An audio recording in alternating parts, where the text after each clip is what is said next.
Mga katrops, welcome back ulit kayo sa aking channel Sports React PH at ngayon na ay pag-uusapan natin ang naging babala ni James Harden sa buong NBA.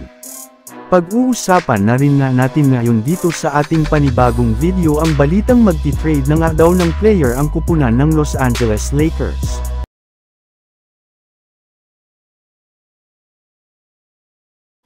Nabigo nga mga katrops, ang Los Angeles Clippers na makuha ang panalo sa unang game ni James Harden sa kanilang kupunan ngayong araw kontra sa New York Knicks na ikinadismaya talaga ng napakarami nilang mga fans. Pero sa kabila nga niyan ay positibo pa rin naman nga ang pananaw ngayon ng kanilang buong kupunan especially ni James Harden. Ayun nga dito, bagamat man nga natalo ang Clippers ay meron pa rin naman nga daw silang unlimited possibility kasama ang kanyang mga teammates na sina Kawhi Leonard, Russell Westbrook at Paul George.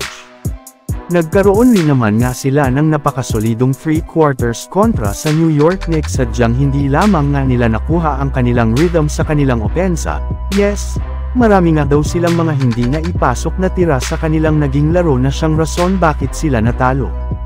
Sinabi rin naman nga ni Kawhi Leonard na hindi rin naman nga daw po naapektuhan ang kanyang opensa sa pagsali ni Kawhi Leonard gayong sa una pa lang nga ay marami na nga talaga silang mga players na kayang magdala ng puntos.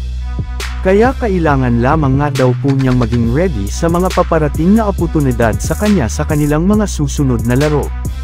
Ayon rin naman nga kay Paul George, aminado nga siya na hindi naging maganda ang kanilang unang laro at marami pa nga daw pong dapat ayusin sa kanilang opensa at depensa. Ngunit sa kabila nga niyan ay willing rin naman nga sila na mag-adjust para sa ikakapanalo ng Los Angeles Clippers sa kanilang mga susunod na laro. Samantala pumunta naman tayo sa ating sunod na pag-uusapan ngayon sa balitang magti-trade na nga daw ng player ang kupunan ng Los Angeles Lakers. Maraming ng mga fans ng Los Angeles Lakers ang hindi na natutuwa pa sa pinagagagawa ngayon ng kanilang team sa kanilang mga nakalipas na laro gayong kundi hindi nga daw sila matatalo ay matatambakan naman sila sa una at mag-i-struggle pagdating sa pagtatala ng puntos at sa kanilang shooting.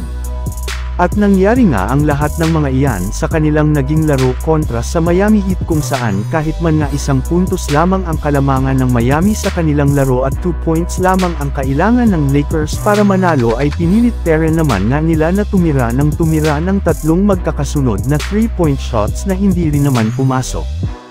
Kaya dahil nga dyan ay dapat na nga daw talaga gumawa ng trade ang Lakers sa lalong madaling panahon. At isa nga sa mga players na dapat na nilang trade o tanggalin sa kanilang lineup ay si Cam Reddish na hanggang ngayon ay hindi pa rin na ipapasok ang kanyang mga libreng 3-pointer gaya na lamang nang nangyari sa huling mga segundo ng kanilang game kontra sa Miami Heat. Yes, bagamat man nga malaki ang naitutulong nito sa depensa ay isang malaking liability rin naman nga siya sa kanilang opensa sa kanilang mga laro. So yun lang nga mga katrops ang handog ko sa inyong storya ngayong araw. Sana nag-enjoy kayo. Please like and subscribe my YouTube channel Sports React PH para sa iba pang storya at update patungkol sa NBA. Kita-kits muli sa ating susunod na video.